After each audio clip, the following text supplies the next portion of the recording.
Hello and welcome to the first session of series of programs which we are planning to conduct in coming months. As we all are working from home and we are in a pandemic state right now, we are sitting at home. So it's a wonderful opportunity for all of us to learn something new. These sessions would be conducted under the banner of Friends Cafe Club of Canada. Friends Cafe Club of Canada was formed in 2016, and we have more than 1,000 members all over Canada. We have 4 chapters. We have one in GTA, we have one in Vancouver, one in Edmonton, and one in Calgary. In upcoming months, you will see we will send you the banners and the poster for upcoming sessions. What we are planning to do here is we will invite people from all walk of our life, and we will invite people who have experience of more than 15 years in their field of work, and they will share their knowledge. They will answer your questions, and they will come up and they will help you in growing your career. So these sessions are basically geared towards if you are in middle of your career and if you want to switch to field of estimation, if you are a new graduate or new to this field, if you want to learn something new, and of course if you are a senior and if you want to learn more about field of estimation. Today we have Mr. Hassan Zahir, who has about 50 years of experience in the field of estimation. He was recently working with Floor as a director estimating, and with him we have Mr. Khurram. He was the founding member of Friends Cafe Club of Canada, not the founding member, sorry, the founder of Friends Cafe Club of Canada, and then we have Mr. Zafar Yousfi, who would be providing us the technical support and the technical support for this Zoom meeting. So over to you, Mr. Khurram Tawheed, and thank you, everyone. Yeah, thank you, Adnan, and thanks a lot, and thanks to all participants and our guest Hassan Zahir and all the people who providing the technical support to present this program. And a special thanks to Friends Cafe Club of Canada. So on behalf of Friends Cafe Club of Canada, again, I would like to thank everyone, every single participant, and thanks to Adnan for the introduction of Friends Cafe Club of Canada. Zafar Yousfi is providing the technical support, as Adnan has mentioned, and Adnan has also mentioned the objective of this program. The objective is very clear and obvious.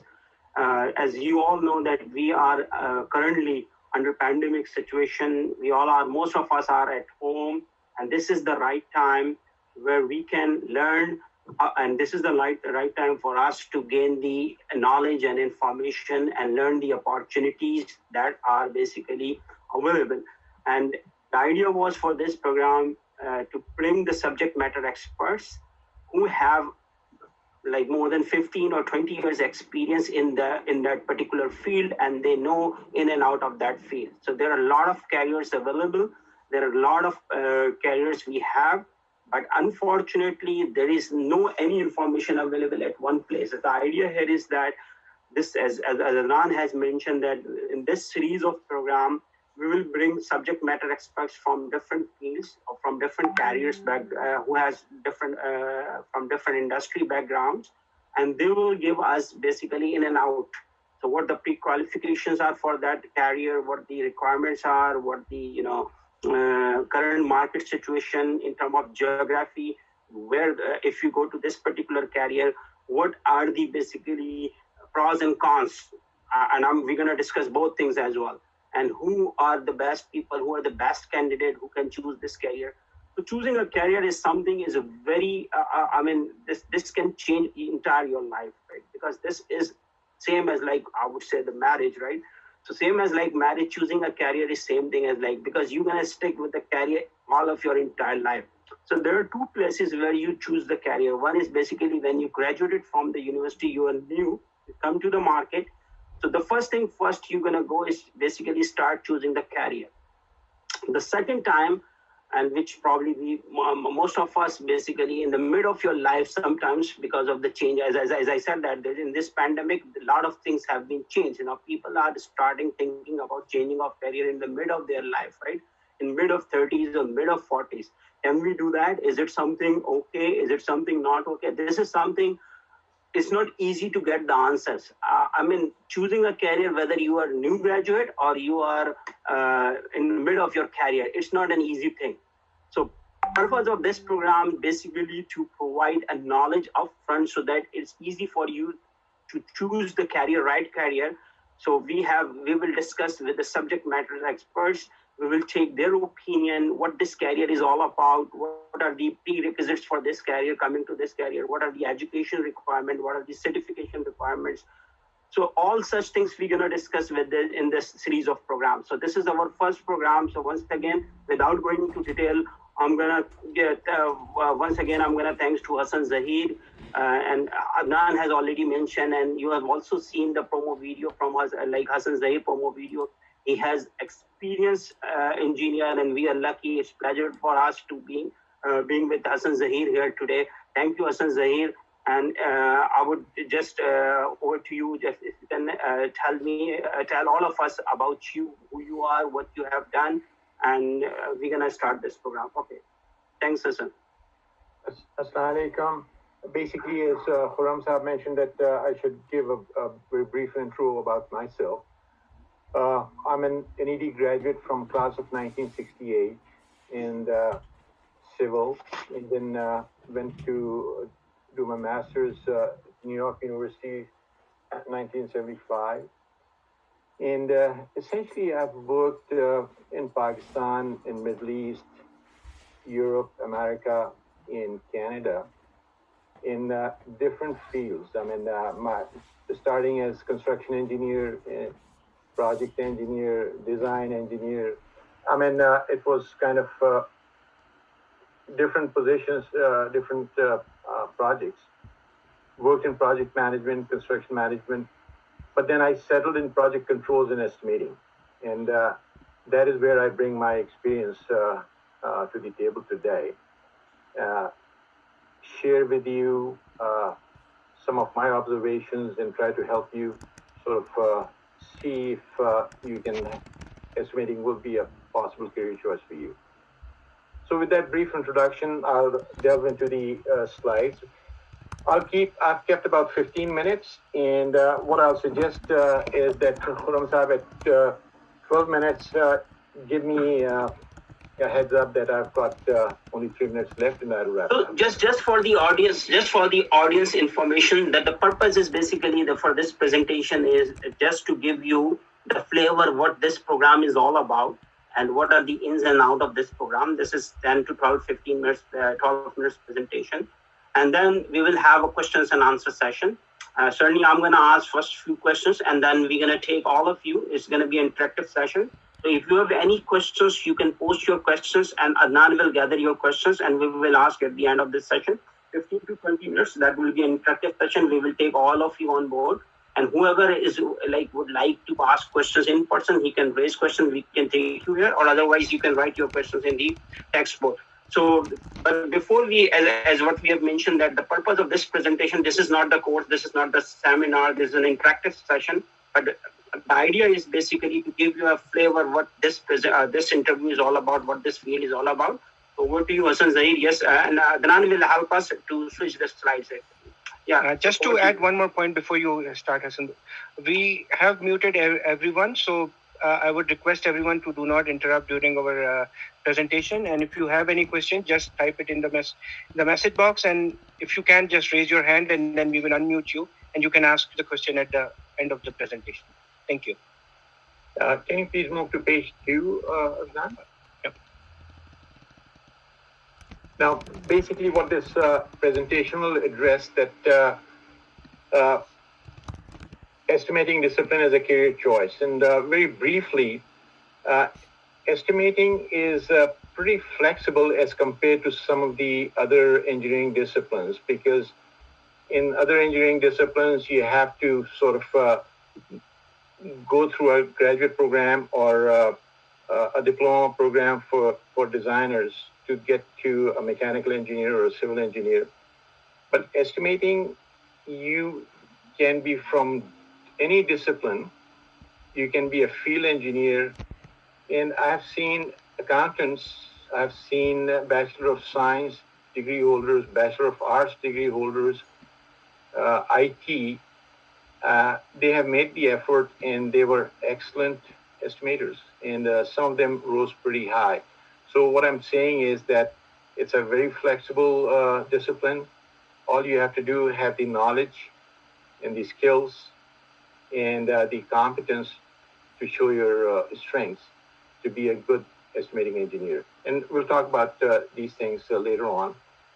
Number two, the adaptability, as I mentioned, that you can be a civil engineer, a mechanical engineer, an electrical engineer, any kind of engineer, and you can adopt estimating as your career choice.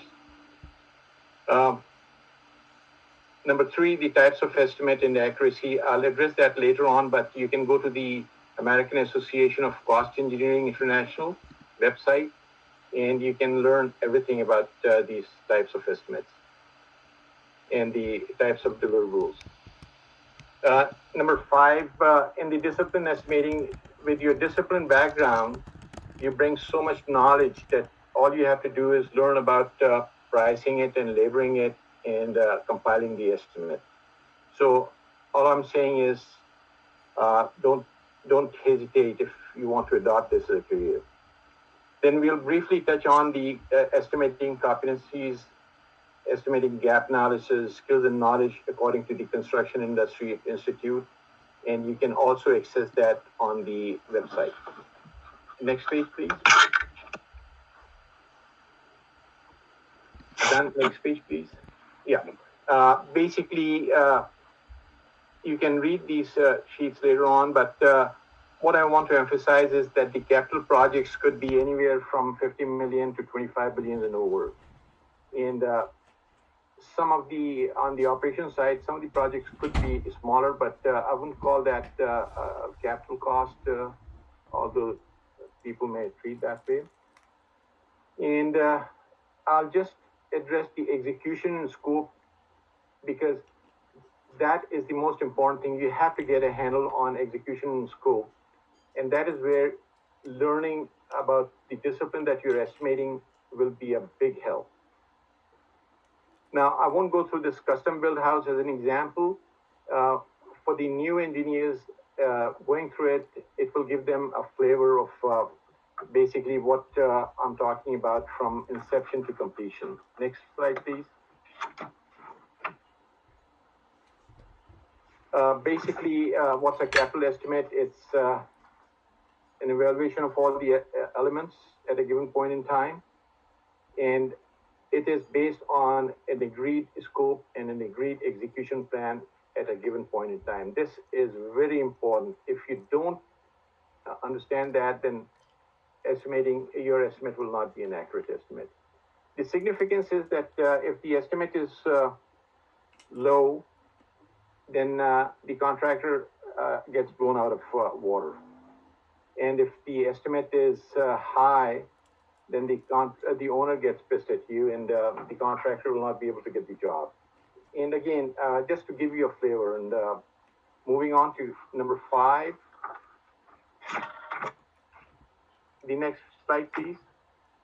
I just want to touch base on the value of estimating, that the value of estimating is basically related to the complexity of the job. So with the more complex job, the estimators get the advantage, because if they have that kind of an experience, it gets reflected in their paychecks and their package. And that is where the earning potential of the estimator comes in, that they can start from a discipline estimator to a multidiscipline estimator.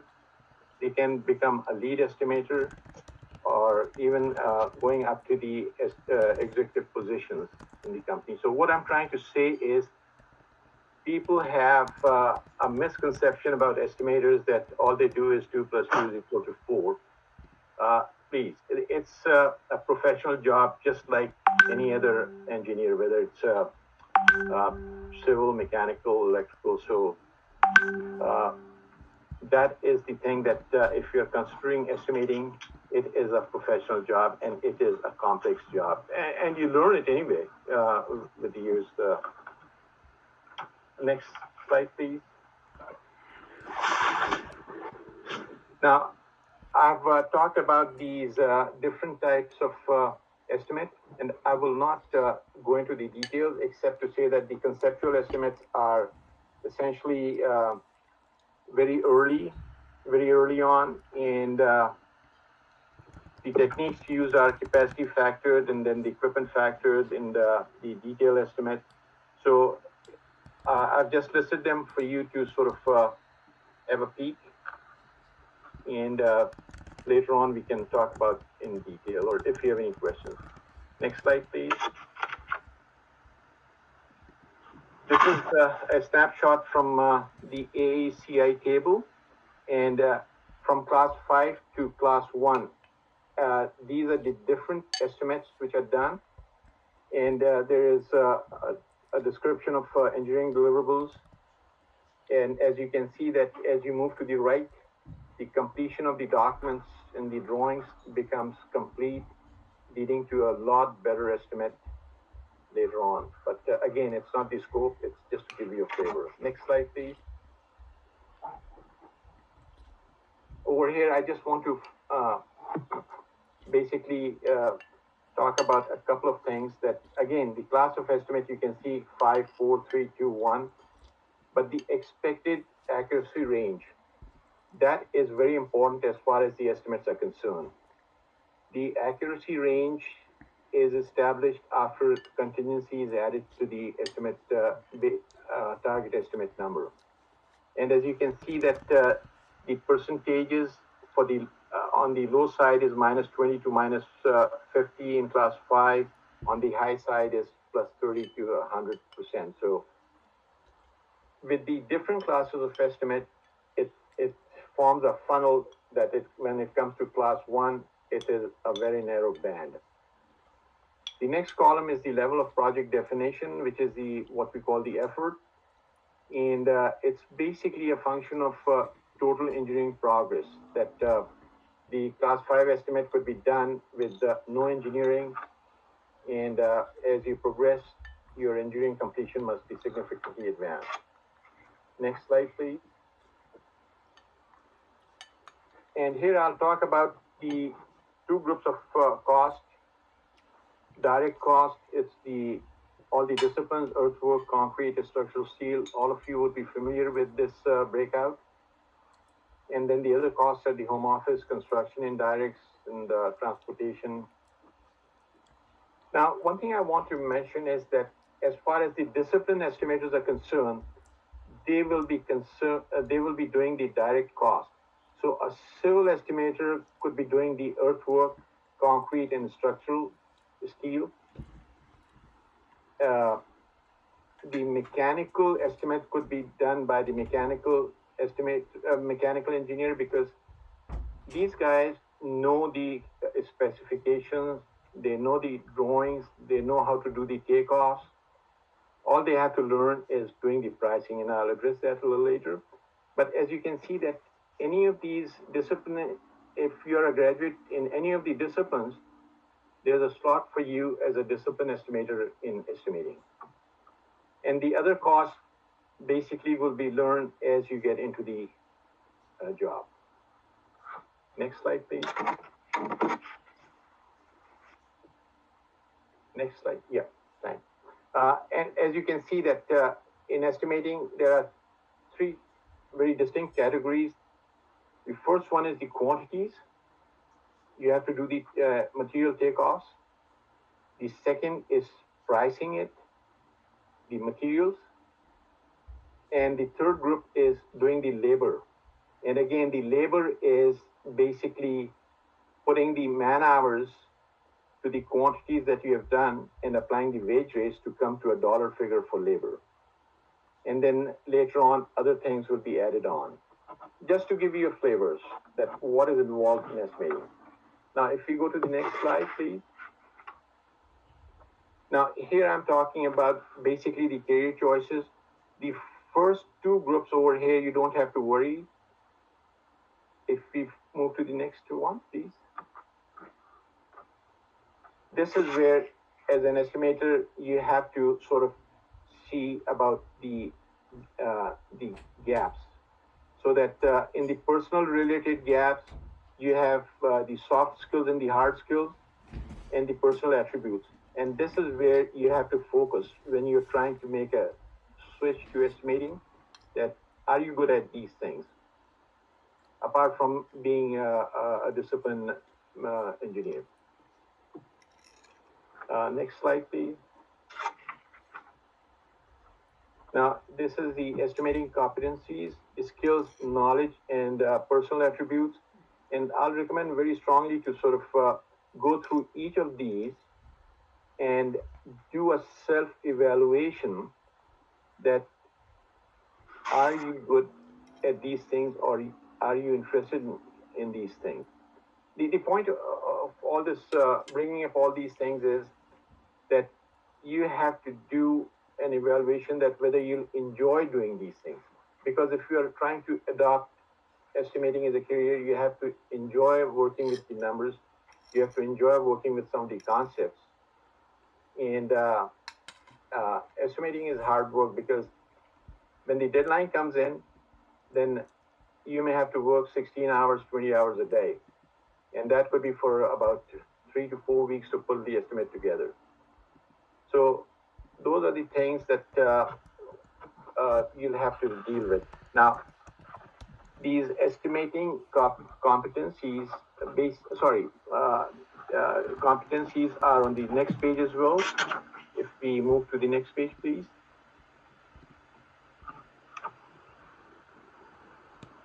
Thank you. So you can do a self-evaluation in that. And then skills and knowledge. Next slide, please. These are all very busy slides, but this is where you have to do a self-evaluation, like item 3, seeing the big picture and realizing what is important. Because when we are talking about the estimate, depending on the size of the project, you'll be handling a lot of numbers. You will be looking at a lot of drawings. And you have to make a determination that in the big picture, what is important. And the 80-20 rule you may have heard about, there will be a lot of application of the 80-20 rules in evaluating the scope of the job. Item 4 is knowing what to ask and whom to ask. Item 6, knowing how to read and interpret the drawings. So people who are non-engineers still have to learn about the estimating, about the engineering skills, so that they can understand the drawings, they can interpret the drawings. Next slide, please. And as I mentioned that item 7, working under pressure with tight deadlines. This is something that some people cannot take that pressure, especially when we are sort of in the second half of the estimating with all the deadlines coming in. It becomes very demanding. And next slide, please. And then, for instance, recognizing construction site conditions. Now, this is where a person who has done some field work, that experience comes in handy, because he will be able to apply his knowledge from the field in the estimating area, that he can sort of make sure that things are addressed in the scope. And item 15, for instance, understanding productivity and labor rates. This is what I talked about when you are trying to price the labor. And item 17 is standing ground and resisting pressure to change numbers. Now, this is something that I just want to highlight, because what happens is that when we are doing the estimate, there's a lot of pressure from different areas where they may not want to provide you with the numbers, and you have to sort of get the quantities. They may want you to sort of change some numbers, and you have to be strong to say, no, I've done my homework and I don't want to change it. And going to the next slide, please. And I'm picking up on item 21, understanding design and design engineering. And that is what I talked about in the earlier phases, that it's very important. Now, I've covered a lot of ground. I mean, I can speak for a few hours, but I'll wrap it up and I'll turn it over to Khurram Saab to continue with the next part. Okay, thanks, Hassan Zaid. So the purpose of this slide or presentation slide, as I mentioned before, that just so audience know that what is the scope and boundaries of today's discussion. So yeah, if you have any questions and this, before I jump into the next thing, I would like to ask a question. Hassan Zaid, can we share these slides to our participant? Is it okay, or? Yeah. Because normally we always ask this question. Okay. I think they'll need it. It's because they need it to sort of understand, and obviously they'll come up with a whole ton of questions. And I don't have any problems answering the questions whenever they need to be answered. Okay, so I would suggest whoever is attending to us through YouTube or Facebook or Zoom, if you would like to have this presentation, you can just text to Adnan. Here in the Zoom, you can text to us, or in our Friends Cafe platforms, you can text to Adnan, and Adnan can share his number. You can text to him his email, your email address, and he will send this presentation to you. Because we don't want to go into detail of this presentation here. It's, as Hassan Zaid has mentioned, that this is very extensive, it covers everything what you need to know about this this particular career. But certainly, if you have any question right now, you can ask. Let's jump to the other questions which I do have, and I'm gonna ask during this program. We have already passed almost 20-25 minutes. So, Hassan, thanks a lot once again. And my questions will be kind of a generic nature. Though people here who are attending this session, they may ask some technical questions related to this career. So my first question to you, that though it might be covered in this presentation, that as you mentioned that there are some other than the knowledge and other than the other skills, you need some soft skills. What soft skills you think needed for this to join this career? One thing about estimating is that the focal point of estimator is really to gather the information. So they have to deal with the discipline engineers to get the quantities. They have to deal with the procurement to get the prices. They have to deal with the subcontract administrators to get the information on subcontracting. They have to deal with construction to get the information on labor productivity, availability, and stuff like that. They have to deal with labor relations to get the, for instance, union contracts and stuff like that. So, estimator has to be, we are talking about the soft skill, has to be a good communicator and has to be a more diplomatic person, but still the kind who can stand their ground to get the information. Because, for instance, when they need the quantities from the discipline, there are certain deadlines which have been agreed on the project. But you guys are engineers, and you know how some of the engineers can procrastinate in passing on the information. And that is where a good estimator should have the ability to have those kind of professional relationships to get the information. So this is all about the soft skill side, and what I hear from you, that you must have a patience, you must know how to interact with the people in a political way so that you can get the information what they're looking for, right? So that's from the soft skill side. Now my next question to you, from the degree point, like education point of view. So is it something, this designation or this career, do you think that it's good for engineers only, or non-engineers can also join this career, or like, so let's ask this way. Do you think that engineers are the best candidate for this, or non-engineering community can also join this career? Let me put it this way, that in my experience, I have seen people, obviously from the engineering disciplines, all kinds of engineering disciplines. I've seen people from the designers, who are essentially graduates from the NATE, SATE type schools. I've seen IT guys. I've seen geologists. I've seen ordinary BAs in physics and stuff like that, and I've seen accountants. So what I'm saying is that the degree is not important.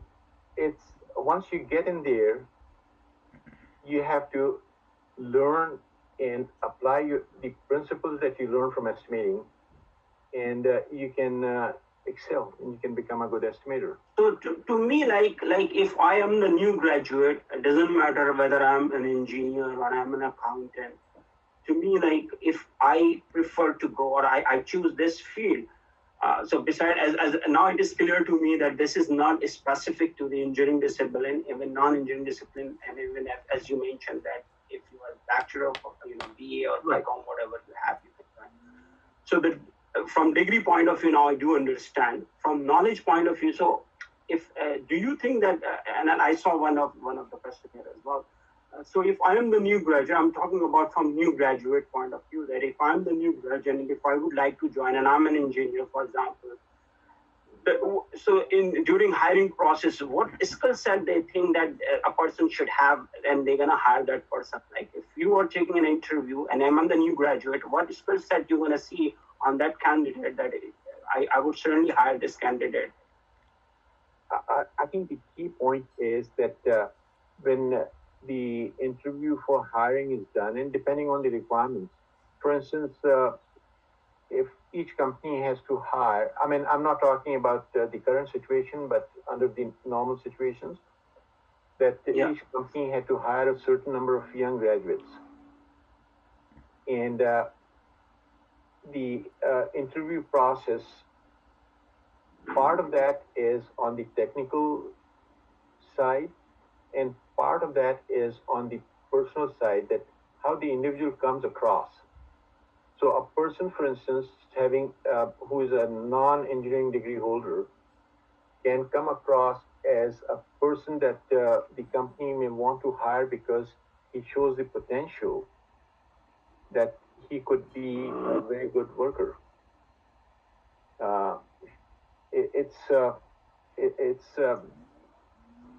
What's the best way to put it? The key thing is how the individual sells himself. I think that's the best way to put it. No, I guess that's right. I mean, this is true for every field. It is a universal truth that how you sell yourself, that is something important. No, that's good. I guess you answered my question. Beside this, so we have discussed about from the new graduate point of view. So if I'm in the middle of my life, middle of my career, and if I would like to switch my career, so currently I'm working as a quality, and I would like to switch from quality to the cost estimation side. So what you suggest that what are the what are the requirements for this? Do I need some certification? Do I need knowledge of any software, or do I need any any courses that are available in the market? Things like that. Okay, now let's talk about the midlife career thing. The best alternative is that whichever company you're working in, have a conversation with your manager and with the manager of estimating, because what happens is that when you make that switch, the salary becomes an issue. Okay. the reason I'm saying that is that if you are, say, a senior mechanical engineer and you want to make the transition, you might be a very good senior mechanical engineering drawing a higher salary, and for the estimating department to fit you in could be an issue. Getting my drift? So that is one of my questions. That this is fair actually. You answered the question actually, and I do appreciate what you have said. But because of the pandemic situation, currently there are a lot of things happening all around the globe, and especially within the industry. And I'm one of the example of that actually. So I do understand what you're saying, that there is a salary difference between moving from one field one field to another field. But because of the pandemic situation, this is the other approach I would always ask people to do actually. That if there is any other opportunity within your company available, just go and check. Salary is one thing, yes, for sure. Now, question, as you have already mentioned about the salary, now I'm going to ask very specific questions that junior estimator versus the senior estimator, what is like I'm talking about from Canadian perspective. Like, what's the salary expectation for the junior engineer if they go to this career, and what is the salary expectation for people like 10, 15 years experience? Okay. I think let me sort of mention where I left off. Because when you're a senior mechanical engineer and you want to make a move to estimating, you cannot be made a senior at the level that you are on. And that is where the conflict comes in. Now, having said that, if you're starting as an say, for instance, if you are an electrical engineer and you want to start with the estimating department rather than the electrical department, your starting salary will be the same as the electrical department offers, because most of the major companies have a standard salary structure. So an electrical engineer coming into the electrical department or an electrical engineer coming into the estimating department, starting their career will start at the same level. I don't remember the salary now, but when about 5 years ago, 6 years ago, I think they were drawing 60,000, 55,000 starting, whether they start in electrical or they start in estimating. Is it the junior estimator you're talking about? Yeah, starting. Okay, so that's good to know. The other question, so what we have discussed about the career move. Yeah, just a second, Khurram, just a second. The other thing that I want to mention is that for the mid-careers, if they want to start the in estimating, if say for instance, if somebody doesn't have a job these days, there are opportunities to learn about estimating so that they can add it to their resume, and then they can start selling themselves as estimators. Okay. And on the different websites, I think I'll have to do some digging, but I can send certain links that they can start looking into it and start sort of learning about estimating. Okay. No, thanks, Hassan. Thanks, Hassan. The other question I do have, so what industry mostly people have like a hiring cost estimation group skill set people, like? Is it like specific to oil and gas, or is it like construction, or any, Okay, let's talk about that. And it's a very good question. Estimating is required in everywhere. Whether you are, whether you go to fabrication, every fabrication shop has an estimator. Whether you go to these house building contractors, every contractor has got an estimating slot. How it fits into the organization, that's hard for me to say. But whether you go to manufacturing, they'll have estimators. Whether you go to, for instance, these tank fabricators, they have estimators. So estimating is a requirement in all organizations. Major contractors, yes. Owners, yes. Whether it's Shell or Exxon or any other company. Okay, so that is very good to know. Like whoever is basically seeing this program or watching this program, us now do have knowledge what we have already discussed, that if you are new graduate and would like to come to this career, what are the prerequisites or requirement of this career? If you are in the middle of your career, you would like to change, what is the prerequisite for this joining this career, and other than that, the salary expectation to this career and what industry this career will cater actually. The other question is switching within. Yeah, go ahead. You want to say something? One thing I want to mention is that the pay scales, and I can talk only about EPC, major EPC in Canada or the US, for instance. The pay scales are very comparable to the discipline, and in some cases, the estimators, senior estimators, draw more salary than their counterparts in the disciplines. And you have to understand it is because of the importance of estimating that the company is bidding on a job and it is the estimate which drives whether they get awarded the job or not. It's not the only thing, but it's a significant factor that whether they get awarded the job or not.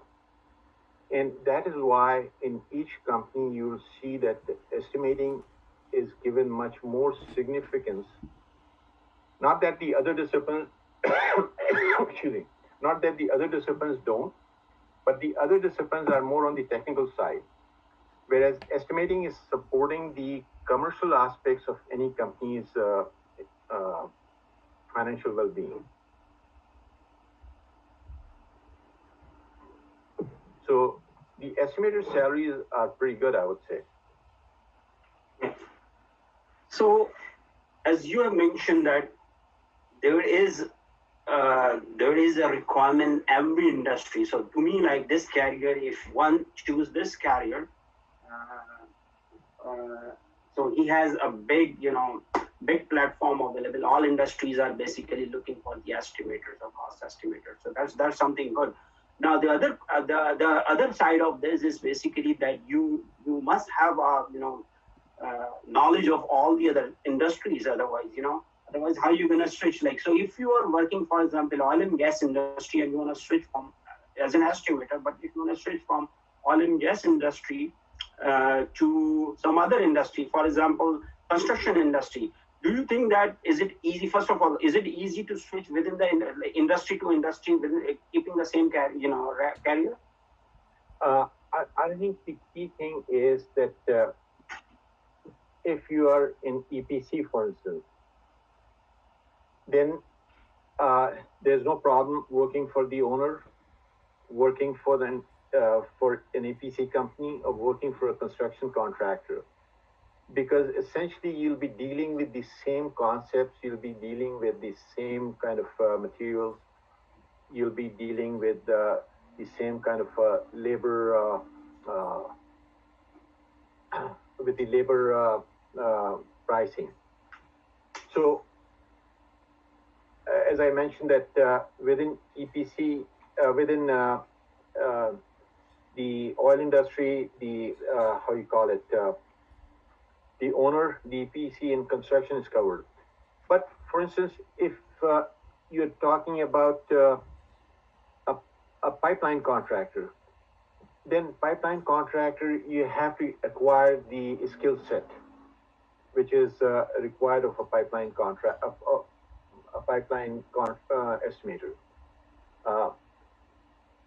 the estimator from the construction will have that background of handling the quantities, but the technical side is a little different.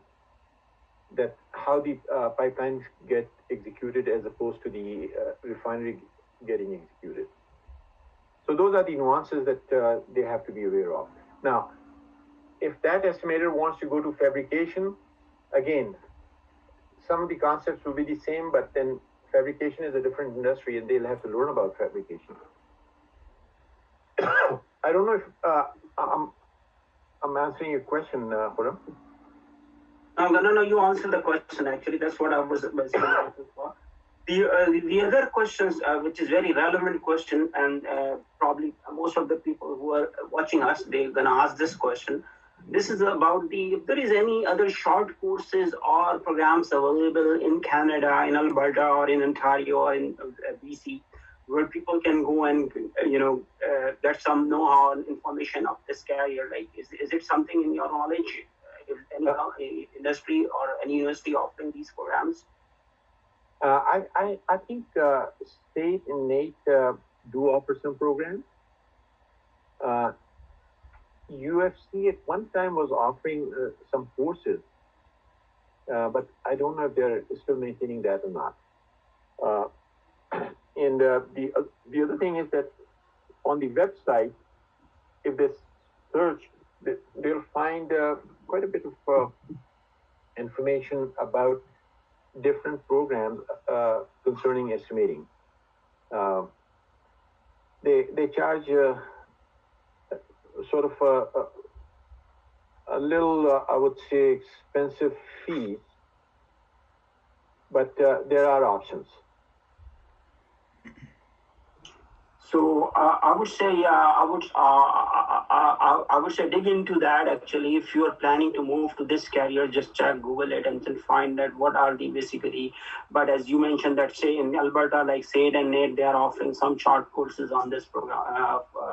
That's what I heard of 2 or 3 years ago. Okay. So I guess we have already passed almost 45 minutes, and now it's like 15 minutes. My the format is that first you're gonna give your introduction, then we ask questions and answers. I'm gonna ask questions and answers. I guess whatever questions I do have, I've already got the answers for those questions. But now we have almost 35, 40 people watching us through Zoom, and I don't know exactly how many numbers. People are watching us through other social media outlets. So we are live on Facebook, we are live on YouTube. So they may have a lot of questions. But what we can do here is that, especially those who are joining us through YouTube or Zoom, we will take their questions. And those who are right now in our Zoom channel, actually, they may raise their hands. And if they would like to ask direct questions, we can open your mic, we can open your video, and you can ask questions. One person can ask one question. So Adnan, what do you, you can see that whoever is raising his hand, just open his mic, open his video, and ask him to ask his question. Ask question, right? That's a good approach. I would expect that one question, one person, right? So what do you and see whoever is raising his hands and asking question to Hassan Zaid directly. So during the presentation, over to you, Adnan. Over to you. So thank you, Khurram bhai. So during the presentation, Hassan Saab, we have received a lot of questions. So what I will do is, so the first question came around 7:20. So I will take the question in that order. And then first question was asked from Brother Muhammad Yassin. And I will unmute Brother Muhammad Yassin, and if he can just ask this question. It is more related to benchmark. What he's asking is basically how to validate the estimate and any benchmark available. Brother Yassin, can you hear me? Yeah, I can hear you. Thank you very much, all you, Adnan and Khurram, all this team. Hassan Zaid sir, thank you very much for your fly through with this presentation. My question is, as you mentioned, for the estimation, people are coming from the estimating department. So is there any benchmarking available to each phase of the project that you can see that, okay, as per this one, we have it's around plus minus, it should be around there, or is there any method like this available? There are several methods available, but I think the question that you've asked is too general to respond. Reason I'm saying that is that when you talk about validation, then validation has to go into the elements. For instance,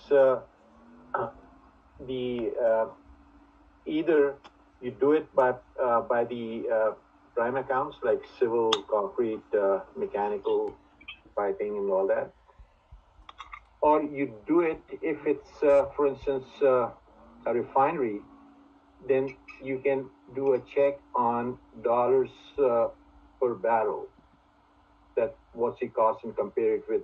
And again, that is also dependent on the process that you have used. So it's something that I cannot answer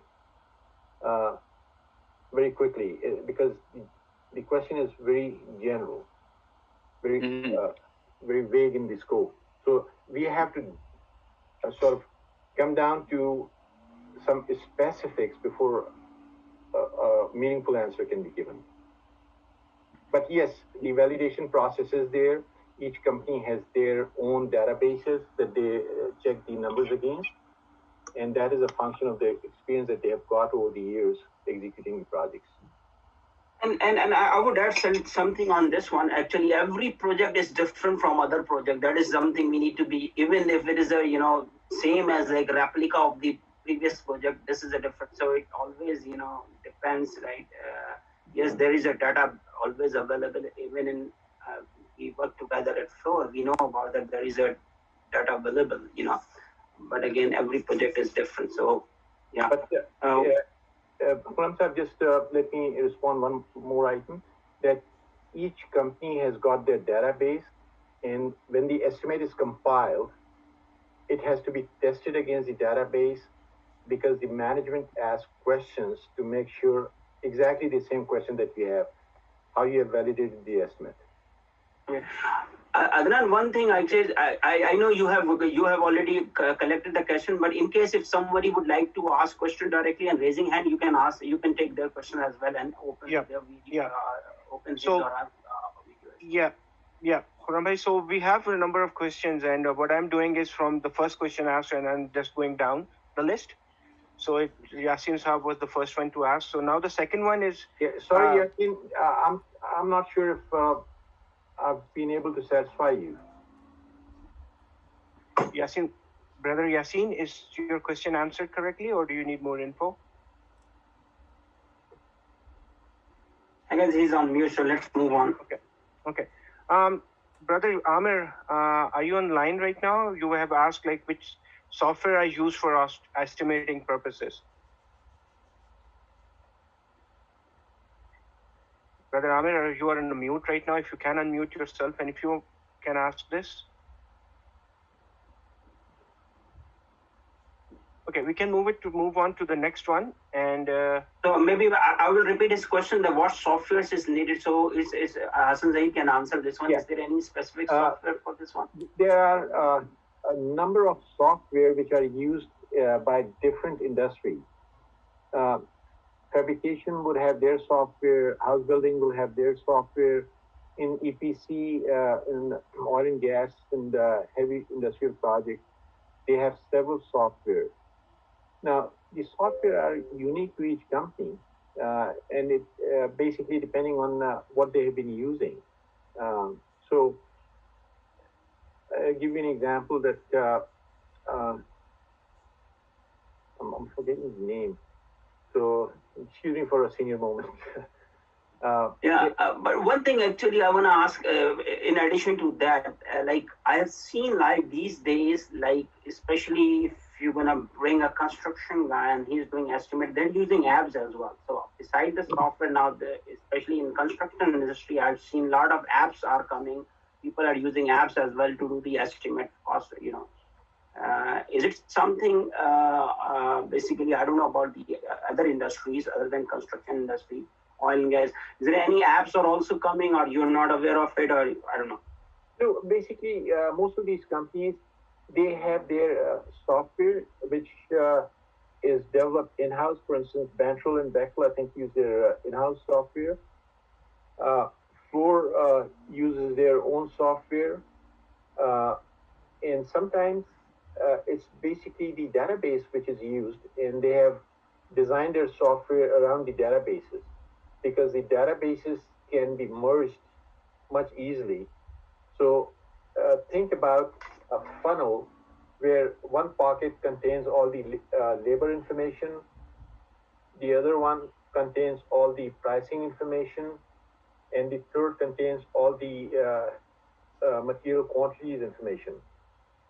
And in the database, you can merge that so that the estimate can be achieved very quickly without going through manual calculations. So a lot of companies have their own. I think we have, yeah, I think we, thanks Hassan Saab, we have, I think what happened is I have forgot to unmute Amir, and I can ask him again that I hope we have answered his question. And we can unmute him. Amir, has you received your answer, or do you have any other question on this one? Yes, I have. Thank you so much. Sorry, I forgot to unmute you. Sorry, Amir. No problem. Yeah. So the next question is from Mr. Muhammad Anas. Anas, you can go ahead, and I'm just unmuting you right now. And I think we have answered your question during our presentation. Anas, can you hear me?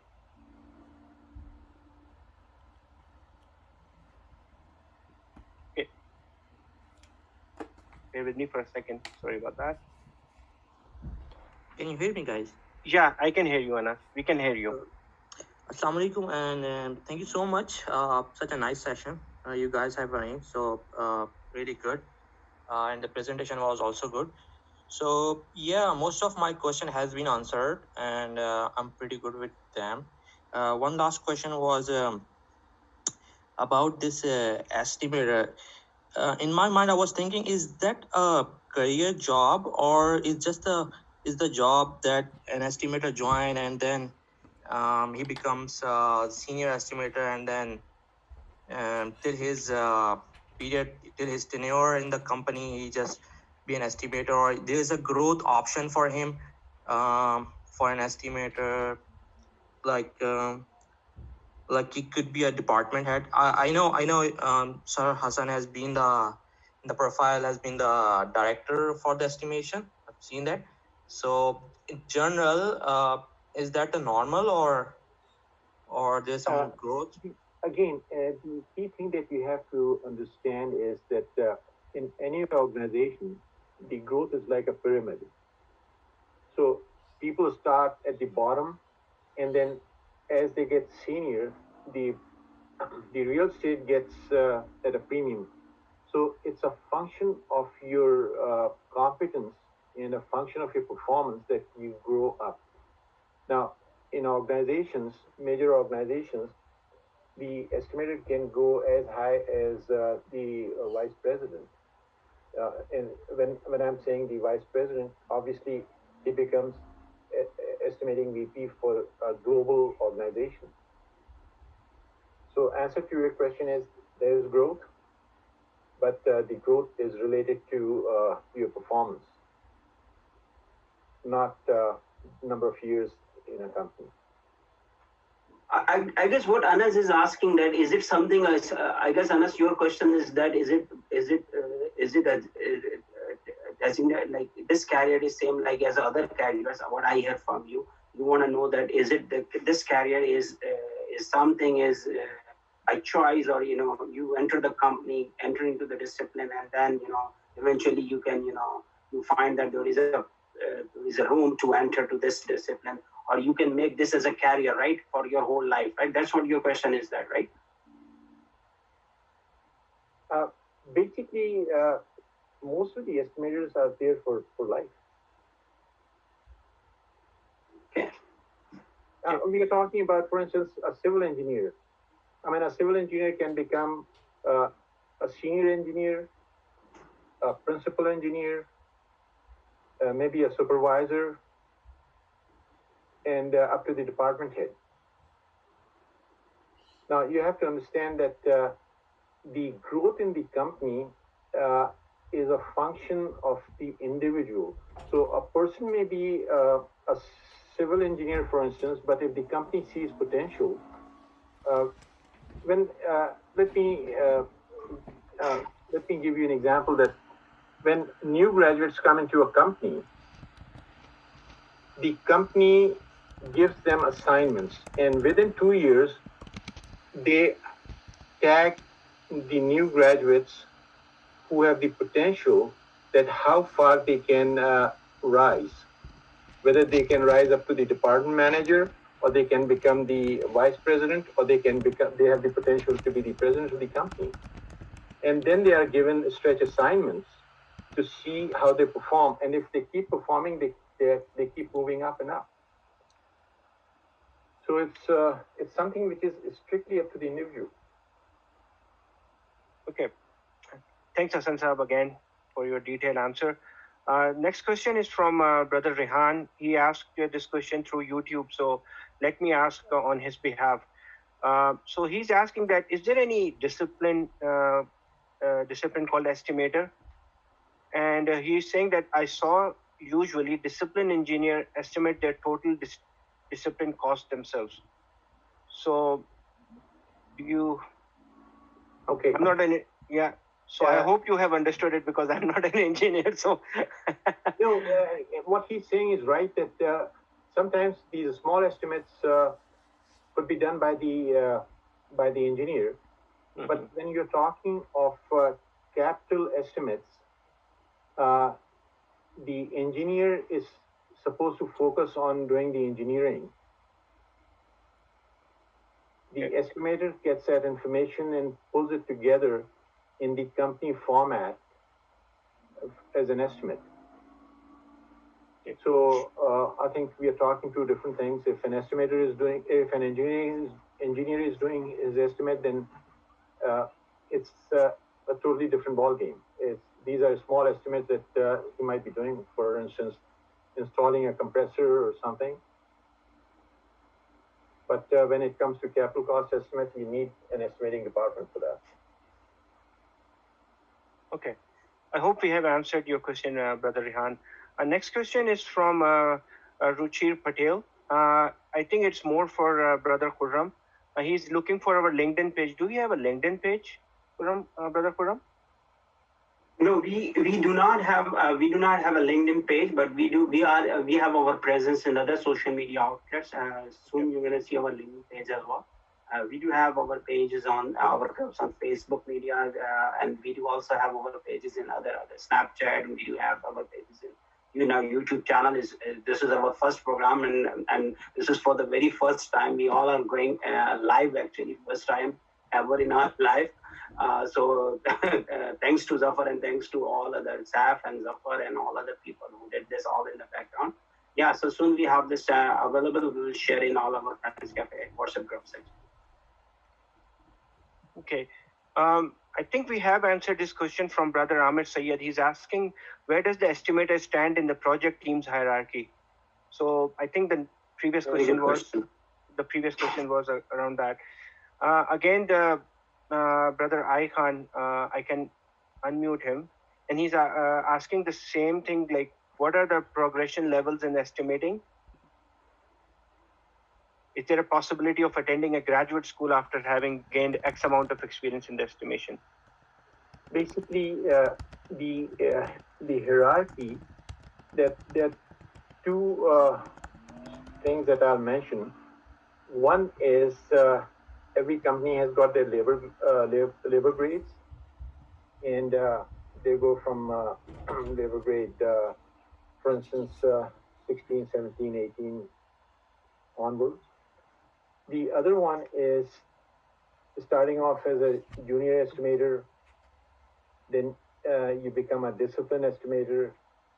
From a discipline estimator, you can become multiple discipline estimator, that you can do 2 or 3 accounts, like you can do mechanical, piping, civil, and then you become a lead estimator, and then you become a project estimator, and at that point, you are a principal estimator, which is a senior grade within the organization. So as I mentioned, that there is the hierarchical system, and it's no different in the disciplines. Like in mechanical, for instance, Khurram Sahab knows about it, that in floor we had this hierarchy of senior mechanical engineer, principal mechanical engineer, and then from principal mechanical engineer, they could move on to the director level and senior director level. So there's the potential, I mean, with the same hierarchy as other disciplines. Okay, so the follow-up questions from Brother Khan, I don't know his full name. He's asking that it's almost sounded like you're equating growth with an organization to a pyramid-like structure. What sort of progressions are you talking about? So I think we have talk about this in details, Brother Hassan. Like we can go till the president, right? If you exactly, but it is a pyramid. Yeah. Maybe you can ask Ail Khan. I don't know exactly if you can unmute him and ask him that if his question has been answered. I think he has some. I'm sorry, Brother Zafar, can you help me? I'm technically handicapped right now. I could not unmute him. If you can. Yeah, sure. Whom you want to? Can you hear me? Yeah, I can hear you, Brother Khan. Yeah. Yeah, I think my question's answered. Thanks. Okay. Thank you. Thanks very much. I think most of the questions are, let me go back, and the next question is from Brother Adnan Zafar. He's asking for, are companies using Canada's national model codes for estimating? Okay, that's good. Maybe you can unmute him and maybe he can share that. He's asking from YouTube. Can you repeat? He's in the YouTube. Okay. Yeah. Adnan, can you repeat the question? Sure, Hassan Saab. Are companies using Canada's national model codes for estimating? Codes or codes? Codes. Codes, basically, from the engineering side, and Khurram, you can add on, every company has to comply with the codes, whether they are for civil, for mechanical, piping. Khurram, what's the name of that Canadian engineering codes? So, if I understand this, the question is that, because I'm not seeing the YouTube right now, the question is about the codes. Is there any specific codes that refers to the estimation? Is that the question, right, Adnan? Yeah, that's the question. So, estimation, as I mentioned, estimation basically is compilation of information. When we get the information from civil, their design is based on Canadian codes. When we get the equipment list from mechanical, their design is based on whatever codes apply. We get the information, and then there are no codes governing the estimate per se. So, and let me answer this way as well. I guess maybe Hassan Saab, you can correct me or wrong if I'm wrong. So, for example, you need to do estimate for the piping, right? For a piece of pipe, you need to do estimate for that piping. So you need to, and as Hassan Saab has already mentioned, that bill of materials and everything, right? So this piping is made of carbon steel. This is a 3-inch pipe. This is, based on B31.3, the latest edition, based on that. So these are the codes, like whatever the codes applicable to that particular equipment or material or piping, that applies to that one. And one very important thing is basically, I'm going to add it here, maybe Hassan Saab can correct me if I'm wrong, that the latest edition of that, like that is very important. Or by the time when you will be doing this estimate, what are the applicable regulations and standards and codes applicable to that time, right? So for example, you will be doing estimate, and then you go for the, like 3 years after the code has been changed. So estimate could be changed, right? So I guess this is the contractual, exactly. The disciplines have to make sure that their design complies with the code. Now, when we get the quantities, and I'll take a very specific example, that once we get the quantities from civil, and say that there's a trench which has to be dug 10 feet deep. Now, we get the quantities from civil for that trench for excavation. But when we are pricing it, we have to make sure that the construction codes are reflected in the estimate. And the construction code may require that that trench has to be shored. I don't know whether you follow the concept of shoring. Shoring is the vertical support to the walls of the excavation so that it does not collapse. From an estimating standpoint, that involves dollars because there is extra work for shoring when the excavation is being done. And that is something that we will pick up on our costing side. Does that make sense? I hope so. Yeah, no. Yeah. So in general, the answer is that there is no Yeah, Khurram bhai, we are we are short of time and we have 2 more questions. So I hope we have answered this question. And if not, then we can reconnect again with that individual. Sure. We have Mr. Numan Sikandar who has raised his hand. And after that, Brother Hamad, I will take your question. Brother Numan, I hope if you can unmute yourself and ask the question. Hi. Can you guys hear me? Yeah, we can hear you. Yeah, no, it's very well, very well course. I have very specific question. Actually, my background is I'm a development engineer, so I work on the front end. So the time we do all our scopes, so the scopes are not well defined or it's very high level. So engineering is very it's based on the sketches and just the concepts, right? So we develop MTO based on that, right? So recently I'm having a debate with our estimation manager.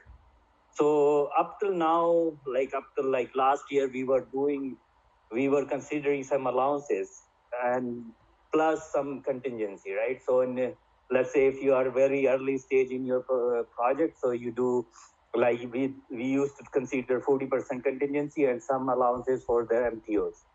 So now the debate is he's saying, no, you cannot consider allowances because your scope is well defined and so MTOs allowances cannot be considered in early stages. I said I don't know much. I didn't did much engineering, so I need to consider some allowances. Contingencies are for unknown unknowns, and allowances are known. I know, maybe I didn't did a field trip or I didn't did the survey, so my routing will change, pipeline, my electrical things will change a little bit. That's why I'm based on the level of engineering I have, so I'm considering some allowances.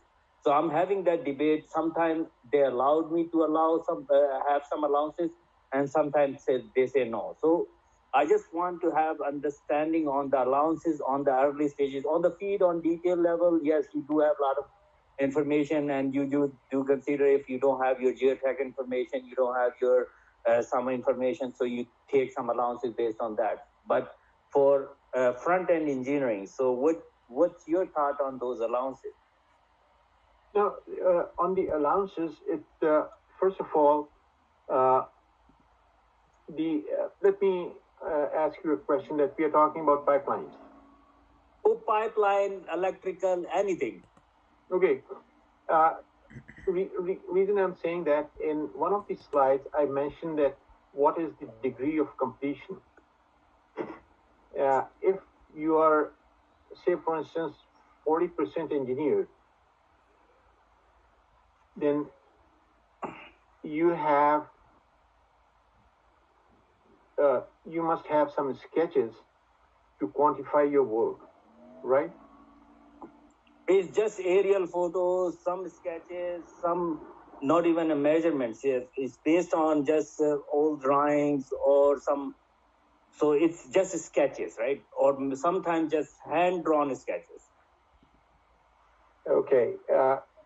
Then in your quantities, you have the ability to add allowances rather than specifying them separately.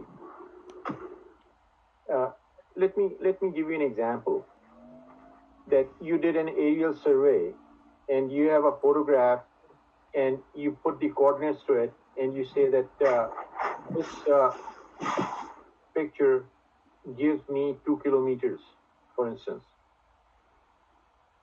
Now that 2 kilometers become your kind of absolute. You're with me? Yeah. Because you're doing your takeoff based on a picture with the coordinates.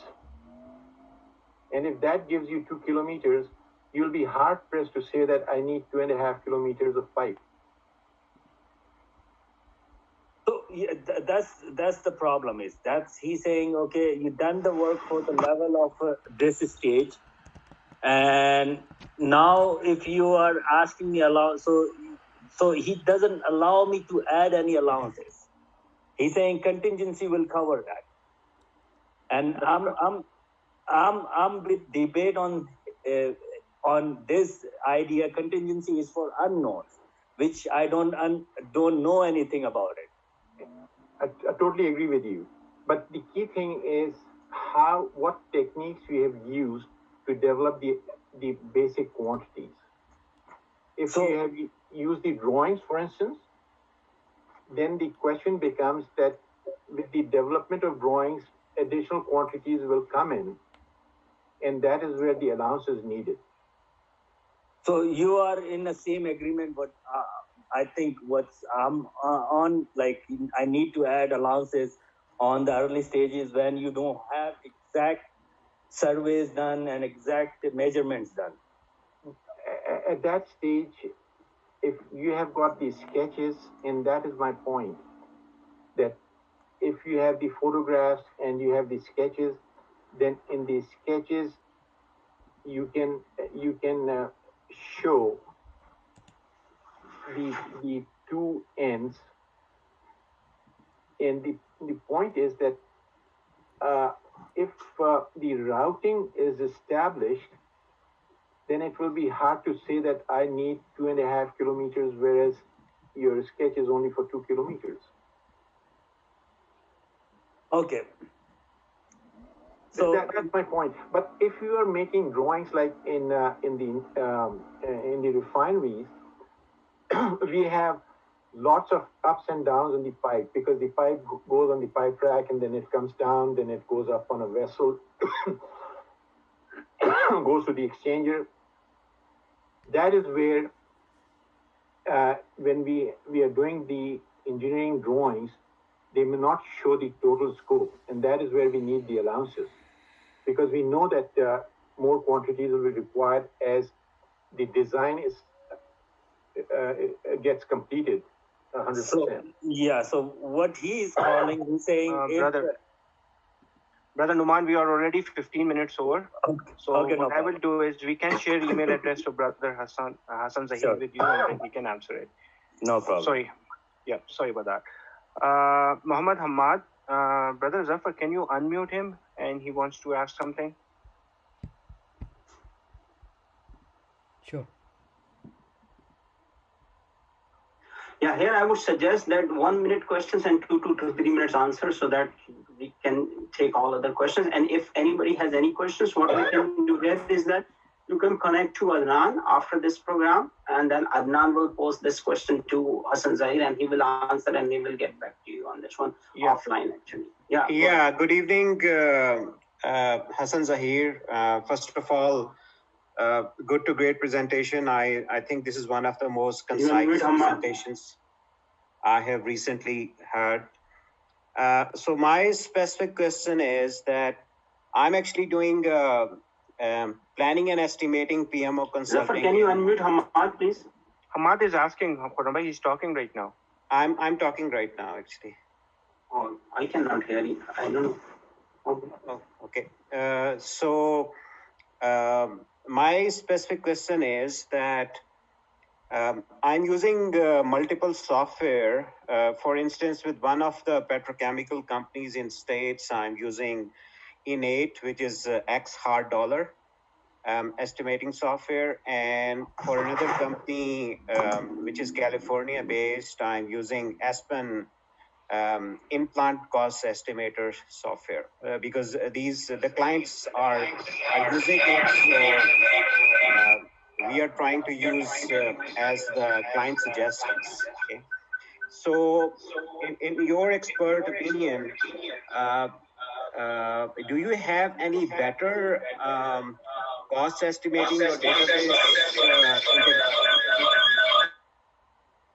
Khurram, can you mute yourself? Sorry, the two you mentioned was the Innate and the Aspen.